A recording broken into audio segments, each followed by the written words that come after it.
Hey everyone, we are here today to have a little discussion about this thing called Mercury Retrograde. What it is, does it really affect us? And if so, what it is that we can do about it to kind of get through these periods of apparent energetic chaos that comes with it. So retrograde this time around starts around the 27th of September, so just a couple days ago, and it's supposed to go kind of through till about the 18th of October. So what does that really mean to you? Well, Mercury rules communication, according to astrologists. So that means that you can expect a little bit of a hellfire with anything that deals with communication. So arguments and misunderstandings with friends and co-workers, scheduling mishaps apparently happen more during this period of time. Technology that deals with communication, so phones, printers, fax machines. The overall concept is if it can go wrong during Mercury retrograde, it will go wrong. So I've actually heard people say that you should do nothing new during these periods of time. Don't start a new job, don't start a new relationship, don't buy a new car, because there's a higher probability that there will be screw-ups with anything that's done in this period of time. Well, Mercury goes into retrograde 3 to 4 times a year for about 3 weeks at a time. So when you think about that, that's a lot of time that we are expected to kind of be hiding under our bed and not wanting to engage in life. So I'm not going to go so far as to say that I think that there's never any time like the present. If there's something you need to do, you go do it, regardless of how it's aligned. Now, what Mercury retrograde is, not only does Mercury have a smaller orbit around the sun than the Earth does, but it also is the fastest moving planet. So periodically it creates this optical illusion that it is spinning backward. Now, human beings have looked to the stars for guidance and meaning for a long time. The first kind of recorded concepts of astrology date about 3000 BC, which is a very long time that we've been looking up there for meaning. About the mid 1700s, science and astronomy started to make things a little more tangible and put things in a little more order for us. And at that point, astrology became not much more than a pseudoscience, right? Something that we could look to for a little bit of fun and entertainment, but not really much of anything to it. And so it went underground for a while. And of course, anyone engaging in it was considered an occultist and, into the dark arts and all that fun stuff. About the 1930s, it made its resurgence again when we started to develop media and mass media. The New York Post was one of the first to actually just run your daily horoscopes, and people ate it up and they loved it. Even though astrology is one of the most general and basic forms of divination, there's no possible way that message can be for every single Gemini on the planet. Also, anyone who deals in astrology knows that there's a lot more to it. It really is a deep and complex kind of a pseudoscience, for lack of a better term.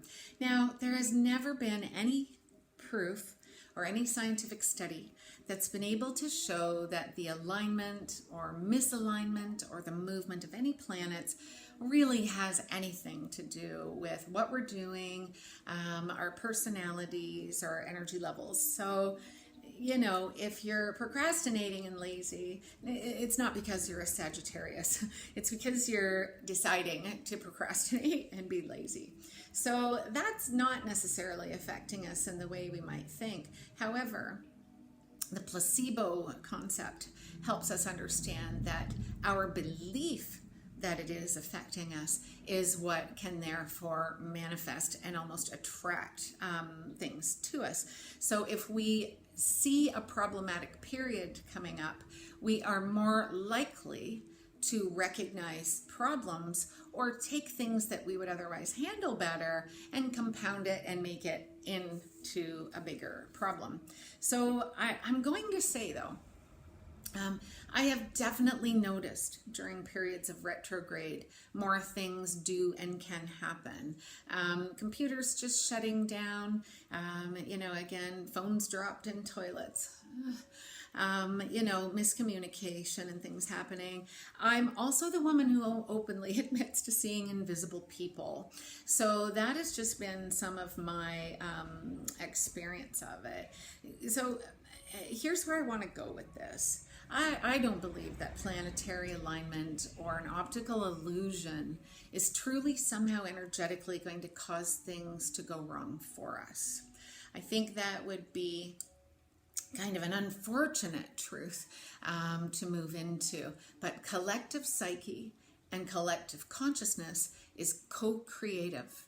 And it certainly can create in an individual or in a group a larger expanded experience of things kind of going wrong.